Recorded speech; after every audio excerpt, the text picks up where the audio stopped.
Let's start by diving into the geopolitics of access to medicines, the thing that everyone is talking about right now, the access to vaccines for COVID-19, and putting that into perspective, how that ties into this entire conversation of why Africa needs to manufacture vaccines and pharmaceuticals on the continent. So, just looking at India, as the coronavirus crisis has spiraled out of control there, the Serum Institute of India, the world's largest vaccine maker, has said that they can no longer export Covishield vaccine from AstraZeneca, which it has been making for the world. And that's a problem for the most vulnerable people around the world, including those of Africa, because we are depending on the Serum Institute, on India as a source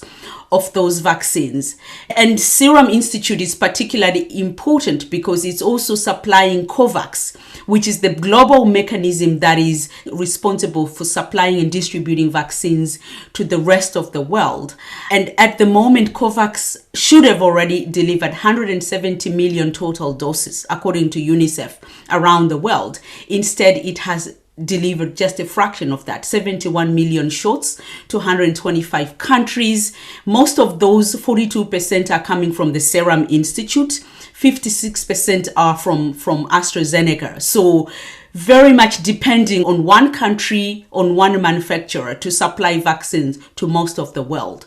And so what I would like to get from you is your reaction, whether you think mechanisms like COVAX could really ever work to deliver essential products, to have the weight of delivering something as important as this, as the coronavirus vaccine, to the rest of the world single-handedly. One of the things, this has been like taking a look back and going back to when we tried to start up this company that we did.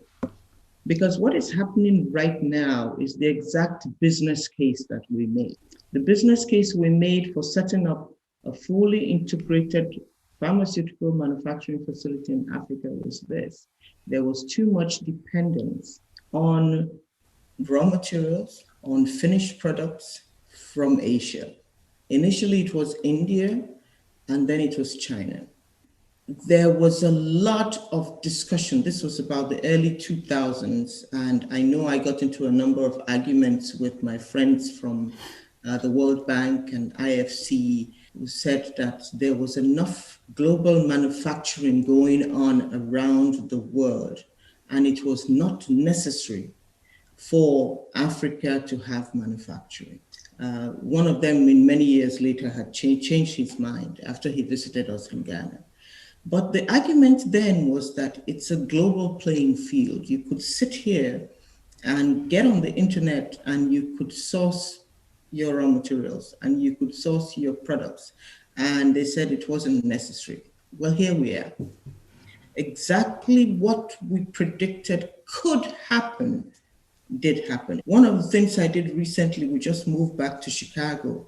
From 2018, I was volunteering at the Outbreak exhibit at the Smithsonian in Washington, D.C. And what we did at the Outbreak, it was set up about 5,000 square foot of space, given the history of pandemics, starting from the 1918 pandemic. And it was set up in 2018 to mark 100 years. And at that point in time, we were so sure, all scientists who were in that area felt very sure that the next pandemic was about to happen. And it did. It is very sad to see what is happening in India today, but I'm hoping that the leaders in Africa have their eyes open now to what can happen.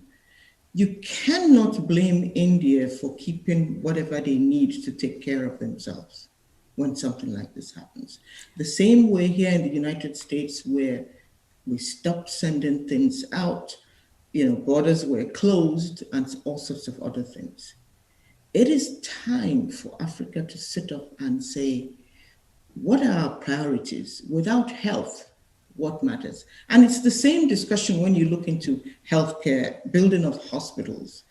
Suddenly in Nigeria, where I come from, where at the slightest thing that goes wrong, you just get up, the elite get up and they go to the US, they go to Europe, to the hospitals. Suddenly everybody closed their borders and you couldn't go anywhere.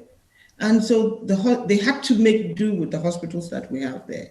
If we don't fix those hospitals, how do we fix things? And it's the same thing with drug manufacturing. This is not going to be the end of pandemics. There will be others. So this is not of, oh, we're done with COVID, and so that's it. We can just relax. It's going to happen again. So what will happen? What do we do? That's the question. What are the next steps?